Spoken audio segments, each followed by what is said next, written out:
Welcome to the Power of Love show sponsored by the DDJF. Welcome to the Power of Love show sponsored by the D.D. Jackson Foundation, where we shine a light on loss and grief and how it impacts our lives. We are here to provide hope, resources, and a community so no one feels alone in their grief. Enjoy the show. Welcome to the Power of Love show sponsored by the D.D. Jackson Foundation. I am TJ Jackson, and with me I have my eldest brother, Taj Jackson, rocking his same wear that he always seems to wear, the black hat. I haven't taken it off since. The black hoodie, 3T Brotherhood 25 hoodie. Taj, it's good to see you, man. How are you? Good to see you too, T. Doing well. Good, man. We have a great show, but before we get started, I guess we need to do disclaimers and inform everyone. And the first thing I do want to say is thank you to everyone who is tuned in live with us on YouTube or Facebook. You can also be listening to us on our podcast, the Power of Love podcast. And if you are listening to us on the podcast, make sure you subscribe. You can also follow us on Facebook and subscribe on YouTube so you don't miss these shows. As again, the whole mission of these shows is to bring inspiration, hope, and positivity to you every single Wednesday. As for a disclaimer, we are not licensed therapists. We are just ordinary people who've experienced loss in our lives. We've been impacted by it and we've learned from it. Saying that, if you need professional help, we urge you to seek it and to find it. Please do not just rely on us. Taj Jackson, how was your week? The week. It was good. That was the Super Bowl, right? We had the Super Bowl. Yes. The Super Bowl was interesting. A little disappointing, of a game. Thought it would be closer. Thought it would be, but yeah, I can't say much else. I mean, yeah, that's all I'm going to say for now. Taj, you are funny, man. I don't want to say anything about the halftime performance, in that way, but because I don't, it's. I respect all artists in that way, and it's hard to do that in general. I understand. Taj, my week was similar to yours. We saw the Super Bowl, the biggest football game of the year. I wasn't as into it this year, which was kind of sad because there's two great teams and a great storyline. But I don't know. I don't know if it's quarantine. I don't know if it's the pandemic. I don't know if it's the commercials. I saw a lot of big names pulling out, so I wasn't so into the commercials. The halftime show was I'm going to take your approach and felt that, artists, it's not an easy show. A lot, in that way. So it's just yeah. It's just a lackluster show altogether in that way. Yeah, I agree. Saying that, I felt like there was one more thing I wanted to do before bringing in our guests, but I want to ask you real quick, Taj. Valentine's Day, you got anything planned? We've talked about it. Yeah, kind of. I mean, I have something planned secretly, but nothing like over the top. Okay. I will follow up next week and we can go from there to see how it all went. With that said, Taj, I think it's time to what's that? So don't hold your breath on anything very super exciting. Nothing too excited. Okay. Well, everyone, after the positive feedback we received from last year's mental health series, we at DDJF decided it would be a great idea to launch another series of episodes focusing on various aspects of mental health. On today's show, we welcome back a previous guest of ours. He's a licensed marriage and family therapist, and his name is John Gavegnano. Gavegnano. John's going to kill me and he's going to correct me, but I think I'm close. But as you remember, John specializes in treating LGBT individuals and has expertise in treating people with codependency issues, survivors of abusive relationships, and those with low self-esteem. John's goal remains to help his clients remove blockages that prevent them from their highest potential and learn new habits to break those unhealthy cycles. He graduated from Pepperdine University in Malibu, California, and has 12 years, a lot of years of experience as a psychotherapist. With Valentine's Day fast approaching, we thought it would be best to invite John here today to help guide those who may be grieving the loss of a significant other, whether it's to breakup, divorce, or a passing. John is here to give us tips for getting through a day that is meant to be special, but that can be heavy and triggering for some. Please welcome back, everyone, to the Power of Love show, Mr. John Gavegnano. Oh, John, guys, good to see you again. How's it going? How are you, my friend? I'm good. How are you guys?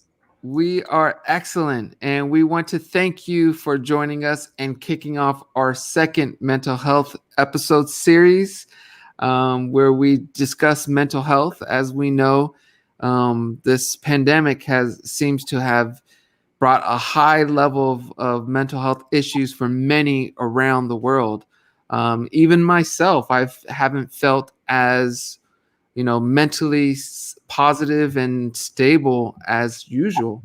And I know it probably has something to do with the pandemic and all the different changes that are going on. So I thank you for joining us for a second time, because Valentine's Day is fast approaching, and there are many out there who will not have the privilege of celebrating with their significant others due to loss.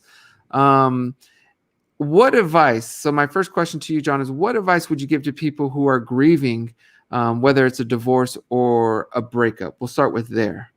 Yeah, that's a really good question. I mean, I think the best place to start is to ask yourself, how much validity do you want to give the holiday in the first place, right? Because sometimes it can seem a little imposed upon us, right? There's this commercialized idea of you have to give this day significance. Right?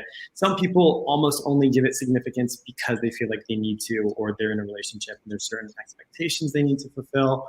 So being honest with yourself about that, I think, is the first thing, because some people might be able to choose to just ignore it.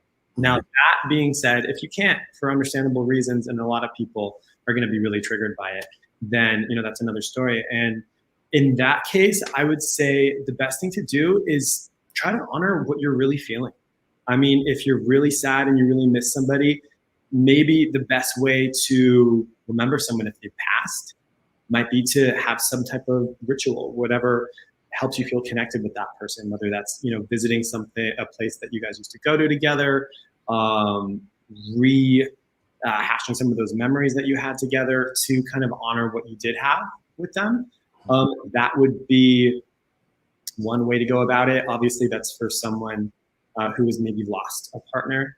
If you've recently gone through a divorce or a breakup, that's something maybe you might better benefit with trying to not remember them, depending on, how you feel about them. And that might be gone about by spending time with friends. If you have single friends, doing something for yourself, that's maybe when you might opt out of the whole, holiday type of vibe. But I mean, I think it depends on the type of loss, Now, what about any direct advice for those who may have lost a significant other, whether it was due to COVID or just a tragedy? What advice would you give them on their first Valentine's Day without their partner? Yeah, and that's a really difficult position to be in, and my heart definitely goes out to people that have experienced that. I would say try to honor them as best as possible. That would be the time to spend time doing things that maybe you did have really good memories with them about, spending time with friends and family, and revisiting what you have experienced in the past with them, so you don't just forget that. What advice would you give? I'm going to change it up a bit. We've been in a pandemic since, I think here in the States, at least since March. What advice would you give to those couples who have quarantined together for nearly a year, and they may be hitting a bump in the road of their relationship? They could be annoyed with each other. They could be, stressed out, or whatever issues that are happening. What advice would you give to couples who are struggling during this pandemic? Yeah, good question. So what this pandemic is doing is it's bringing up issues that maybe have always been there, that were very easy to look the other way about, because we all had our outlets There were so many things to do to distract us from things that would annoy us about our partner. And now we're getting face to face with it, and we can't avoid it. There are less tools to avoid things. So a lot of people think that, oh, you know what, if I just spend more time away from them, then it'll be better. That's just another form of avoidance. So what we want to do is really look at what's coming up and acknowledge that, okay, this is here regardless. What do I really think about this? What do I really feel about this? Is this something I want to divulge or get into therapy? Maybe couples therapy is a good option for us. It's ultimately an opportunity for growth whenever there are things that come up. So don't run from it. Don't feel like it's something that you need to be afraid of or necessarily means is the end of the relationship. A lot of times, these unmet needs that partners might be having or experiencing are simply just opportunities to learn about our partner more and our own needs and ways to connect better by facing those things. You mentioned therapy and couples therapy. I've never partaken in couples therapy, but if I felt my relationship was in a place, I would definitely do so. My question, though, is do you recommend couples who are considering starting therapy, do you recommend them do it individually or as a couple simultaneously? So both is actually ideal. If the primary issue is with the relationship, then I really recommend, obviously, for two people to be in the same room with the therapist, and that would be couples therapy. It can be very helpful if both individuals have their own separate therapists as well, because there are going to be a lot of issues that do come up about the relationship that should really be delved into personally on the side, because it's tough to get into specifics because that really depends on the person. But some things are not for your other partner to do everything about, if that makes sense. That something might come up and then you acknowledge that's an issue, and then you might say, okay, yeah, that is something I need to work on. I can see how that affects you negatively. And then you take it to your individual therapy and do the work there. Yeah. Todd, you've never done any type of therapy at all, right? No, not really. I mean, I think there was not couples therapy in that way. I've done some therapy when mom passed, like years later, but that was more in terms of just trying to find myself in that way, in between 3T time periods and stuff like that. But it was just more reassurance for me, so I didn't go back. It was things I knew already. I just had to hear it from someone else in that way. So it was different. It was different for me, but I do recommend it for people. John, I did have some questions, but I'm seeing some great questions from the community. So if you don't mind, some are non-Valentine's Day related, but since we have you, I thought we'd ask. Sienna wants to know, John, is it safe for my therapist and psychiatrist to just off the bat want to put me on antidepressants and antipsychotics without even giving me a diagnosis or telling me what may be wrong with me? Huh. I mean, if that is happening, I would definitely be a little concerned. I think that anytime a patient is prescribed any medication, they should be informed why that medication is being prescribed, what their diagnosis is, and the risks and benefits of the medication. Yeah, if you're experiencing that, definitely ask those questions, or maybe try a different psychiatrist that gives you that safety and security, because that's a significant decision to make, and you don't want to make that blindly. And your doctor shouldn't be making you make that blindly either. Yeah, I was about to. You said at the end, I was going to say, John may have to answer this nicely, but I'm not. Just like Taj and I don't like talking about other artists or performances, John doesn't want to talk about other doctors. But in my opinion, you have to know what's going on with yourself, or you have to have that open communication with any specialist or profession when it comes to you. And they should never be hiding, in my opinion, what is going on with yourself. So that's just the normal person saying what I feel. Another great question, John, is can alcohol be a trigger to mental health? What should you do if you are trying to help a family member who does not want to seek help, but you know they need it? Really good question. And a lot of people are drinking more because of the pandemic and the quarantine. It can be a trigger to mental health. Substance abuse can be a predisposition, which means that there's a gene that can be turned on or off sometimes, not all the time. So some people can find themselves in positions where maybe there's a lot of stress and they start drinking, and maybe before they never would have developed a substance abuse issue, and next thing you know, it happens. If you notice that a family member is experiencing that, definitely communicate that to them. Sometimes we have the loudest voices when it comes to people that we're close to, and we have to really make sure that people know that what we see could be harming them if we care about them. Now, if they listen, that's another story, and that's when we can get more people involved, depending on how bad it is. And you always want to do it in a really supportive, kind, loving way, so people don't get defensive and they know where you're coming from.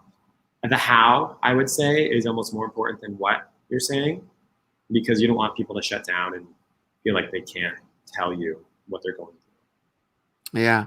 Another question that came about and from the therapy that I had in my mind when you were talking about couples therapy, do you think it would be wise for individual therapy, I should say, for couples to see the same therapist, or do you think it should be two different therapists?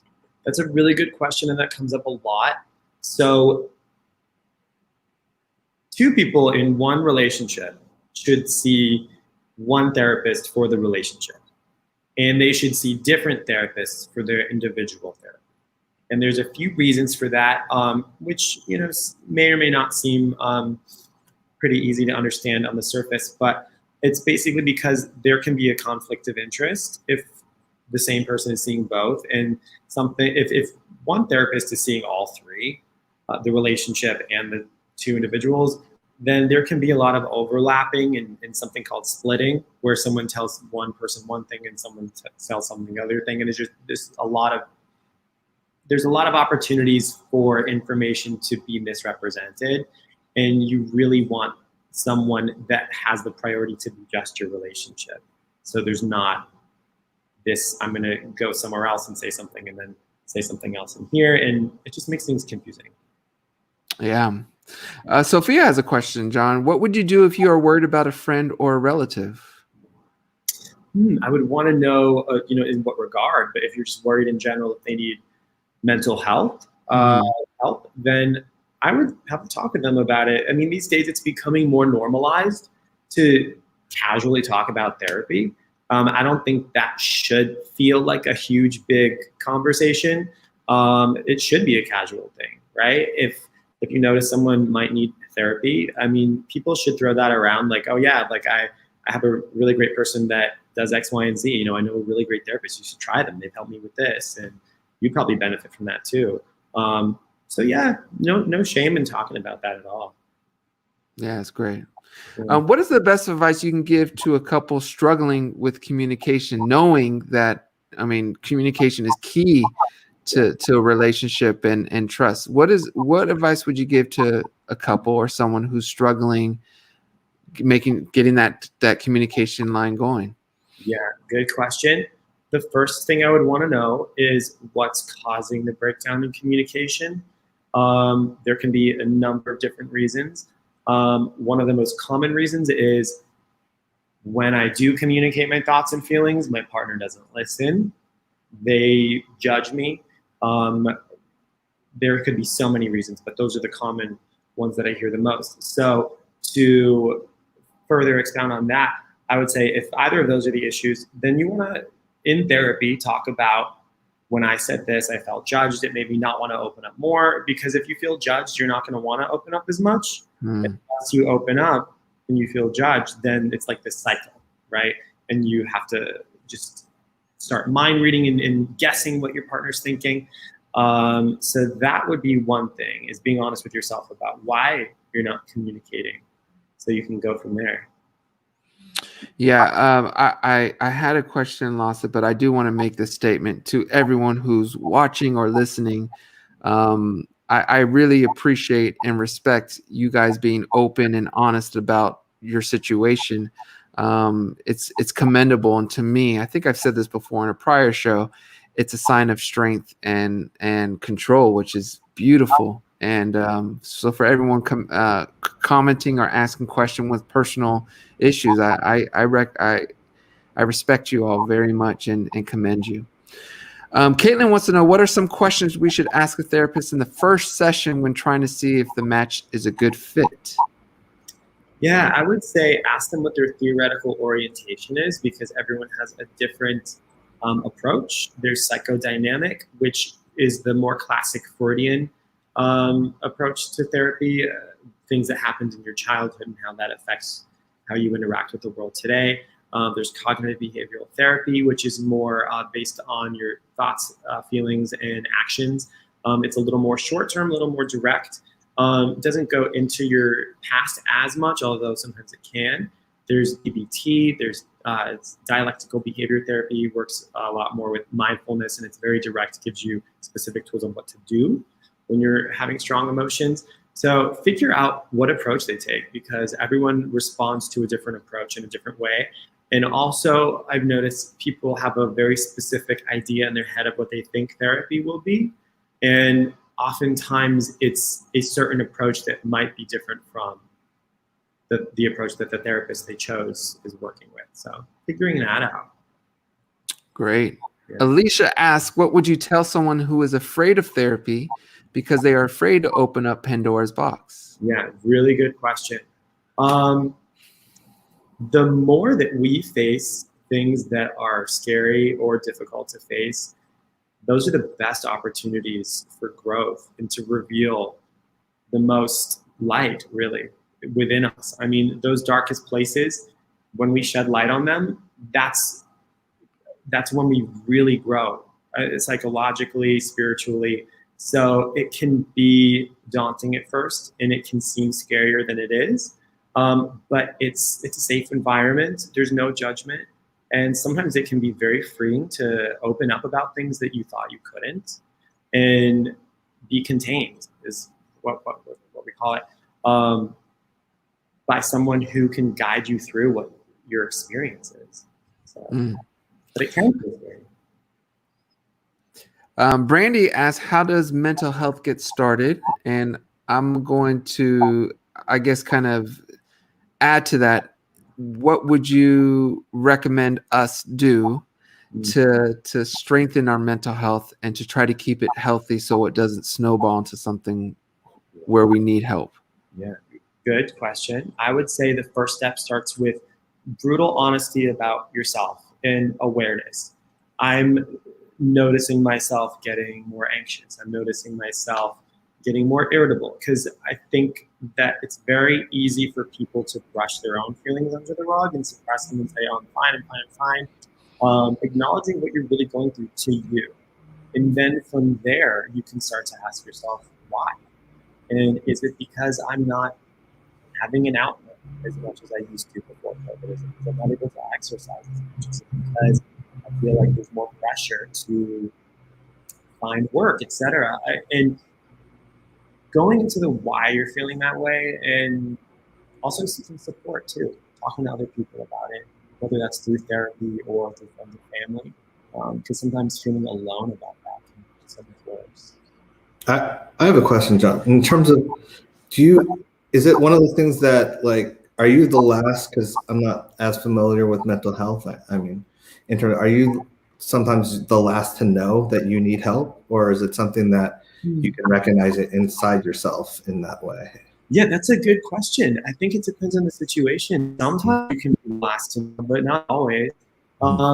Sometimes you're the first to know, and if you keep things inside really well, then I would imagine that everyone else might be the last. Yeah. Everyone else is like, yeah. But if someone doesn't have a huge amount of self-awareness, then maybe you would be the last to know, because everyone else is picking up on the things that you're putting out. Good. Okay. That makes complete sense. Yeah. This is a question that I hear often, actually. It is from Lena Power. She asks, is there a chance that therapy can make your emotions about the issue even worse by bringing it up at all? Good question. People go through this a lot. And so the immediate short answer is yes, but only temporarily. So sometimes yeah. And so when we're healing from trauma, and just a side note, a good therapist will never force you or push you to talk about your trauma if you're not ready. But when we are talking about it, eventually, when you do get to the point that you are able to feel safe, it can for sure be really distressful. And that's okay. It's normal. You're not expected to not feel that. But know that in talking about it and getting it out and completing your trauma narrative is what we call it, that can really help you release it and identify it and put a name to it and separate it from the part of you that does not have to. But sometimes it can be tricky to go through it. So I definitely want to go there. John, that was one of the best responses and my favorite responses since doing this, really, because I love that honesty and it made a lot of sense. I never thought of it that way. You answered yes and just say, but in the short term. And I think that's a brilliant way to say it. You know, it takes time to heal and to heal healthy and professionally and properly, I should say.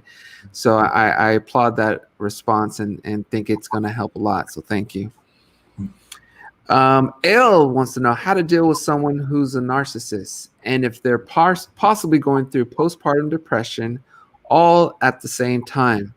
As a friend, how do you help? Feel bad for her and her two babies, but am a little lost on how to help.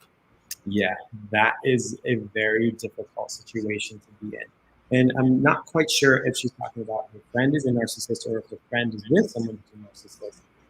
But I'll go with the fact if her friend is with someone who's a narcissist and stuff like that. I would tell them what you see.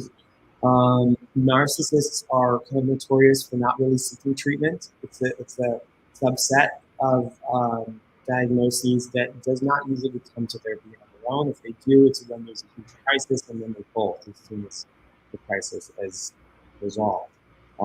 Because one of the core components of narcissism is not being able to acknowledge your faults. And a big part of therapy is knowing that we're all human and we all have faults, and that's okay.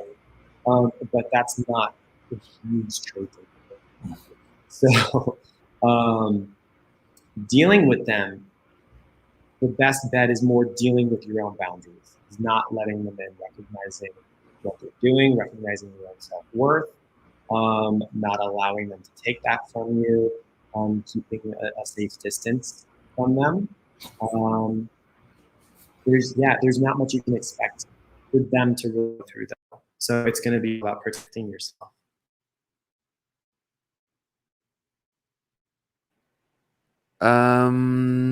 Aaliyah says, hey, John, as a child, my parents had me mentally evaluated every year because several different illnesses run in my family.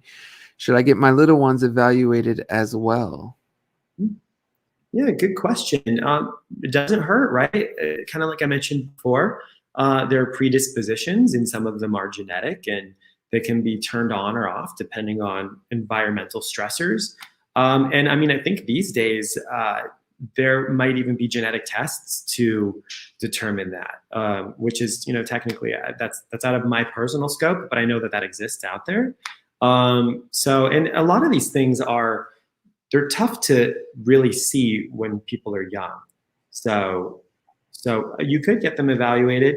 You may or may not see direct things, but it's always good to keep an eye out and see, if something isn't adding up to you, if you notice certain behaviors that might be out of line, or what you just think are maybe missing certain milestones or not getting along well with other kids, then it can never hurt to just get an evaluation.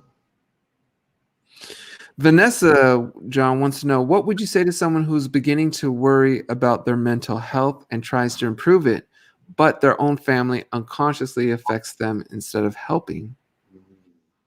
Yeah, so that sounds like maybe there's an unsupportive family environment, and that would be a situation when you really have to ask yourself, how much are they hurting and how much are they helping? And how do you draw a boundary there while still keeping the relationship? Because obviously family is important. We don't want to just cut everyone out that doesn't support us the way that we want, but maybe we just need to minimize how much we open up to them, because maybe if we open up a lot, then it can do more harm than good, because maybe they try to tell you, oh, don't feel that way or whatever. They might be dismissive or invalidate your feelings. So it's important to acknowledge what feels best for you in drawing those lines. Maybe it means having shorter phone conversations. Maybe it means keeping the topics more lighthearted, and then going to people that you know will be able to hold your emotional trauma a little better, so you still are heard and validated and seen. But sometimes family members are not always the best at that. And that's okay. Clarice asked, if you see someone struggling, how do you suggest therapy to them? Good question. I would say it's kind of like we talked about earlier, the how, right? I mean, sometimes it can feel like a very positive experience to have a friend talk to you empathetically and compassionately and hear that they see you in pain and that they know someone that would be really great for you to help them. So making sure that you're coming from a really non-judgmental, kind, compassionate place. And if you've had experience in the past with a therapist, sometimes opening up about that can help destigmatize it and help it feel like it's less of a judgmental type of thing. So that's the route I would take.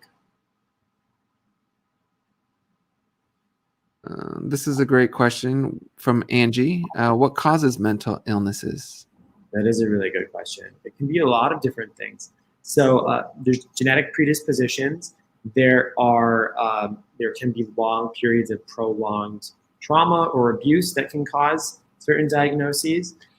There can be situations that cause people to have breakdowns and develop certain patterns, right? There's a theory about schizophrenia that the individual is not necessarily schizophrenic, but the environment is schizophrenic, and that creates schizophrenic behavior. So ultimately, human behavior is the result of environment and your interpersonal experience. So if someone is showing behavior that would qualify them for a diagnosis, if we look at why they might be behaving that way, it might be because that's the only way their environment is allowing them to. And so I think it's so important to look at that, instead of saying, just disregarding someone and saying, okay, they have a diagnosis, they're not well. It's people go through things for good reasons usually. And so I think it's important to acknowledge that, the personal struggle. Another question from Sienna. John, how do you deal with incredibly dismissive therapists or psychiatrists when it's having a detrimental effect on someone who's seriously mental ill? What should you do? Yeah, good question. And if you have experienced that, definitely say I'm sorry that you went through that, because that can be really painful to open up and be vulnerable and to feel dismissed. So I would honestly try a therapist or a psychiatrist. I mean, it's okay to shop around. Everyone has a different style. You want to make sure that you feel supported and heard. If you already had a long-standing relationship with them, and this is something that happened after you've known them for a bit, then I would bring it up so you're not, just casting it aside. But if it's something where right off the bat you don't feel that click, then it's okay to just find someone that maybe does fit a little bit. And here's another great question, probably our last one. This is from 2K Demix. Thoughts on figuring identity? Because as a teen, I really sometimes see someone else when I look in the mirror, and I just don't really know how to find base and figure out who I truly am. I love this question, 2K. So thank you for asking. That's an awesome question. Yeah. How deep it is. That is something, then I know this might be a frustrating answer. That's something that only you would be able to answer, right? And you would want to delve into in therapy. So I would ask the question, why do you see someone else? Who is that person that you're seeing in the mirror? And if you don't know who that base is, what do you think has led you to feel that way, right? I mean, have you felt like you had to be someone else your whole life, or were there pressures or whatever? These are the things that I would get into in therapy, but it's tough to give like a definitive answer. And again, short term, it may be challenging or tough, but long term is where you're going to really see the benefits and true growth. Yeah, for sure. I said I would also like to say that they're not alone in that, because I mean, there's been growing up, I used to look at the mirror and not like who I was. And I'm not saying that that's what they do. They said they couldn't recognize who that person was, but I mean, for me, I just generally didn't like the person that I was growing up. Looking in the mirror, it took some time to find myself in that aspect of it. So, I mean, I had support in that way, so it helped. But I'm saying that it's not a rarity for people to feel that if you feel alone, because because that's what growth is growing to learn who you are. Absolutely. As a person, and not who society wants you to be, or the ideal of what social media says you should be.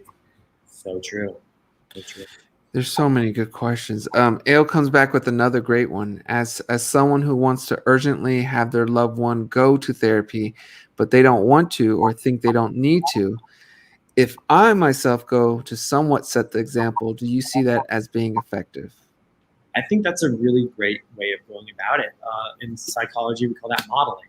So sometimes if you want to set a positive tone for something that maybe someone doesn't realize is a good thing, taking that first step yourself can really help them feel like it is a safe thing to do. Beautiful. All right, John. We first of all, I thank you for joining us, and as you can see, our community loves you and loves everything you give us. So, I want to thank you. I do have one more question before I turn the floor to you for your up to minute. Don't want to say rant. That seems a little aggressive, but up to minute little talk.